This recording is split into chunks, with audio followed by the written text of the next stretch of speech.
విఘ్నరాజుని తొలుత తలచుకొని వేడాలి, పిదప బాబా పదము పూజించి మొక్కాలి.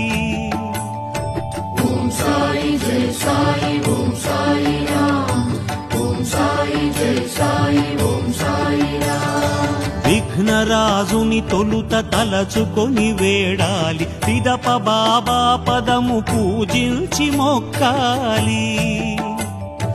మహిమగల గ్రంథము భక్తితో చదవాలి,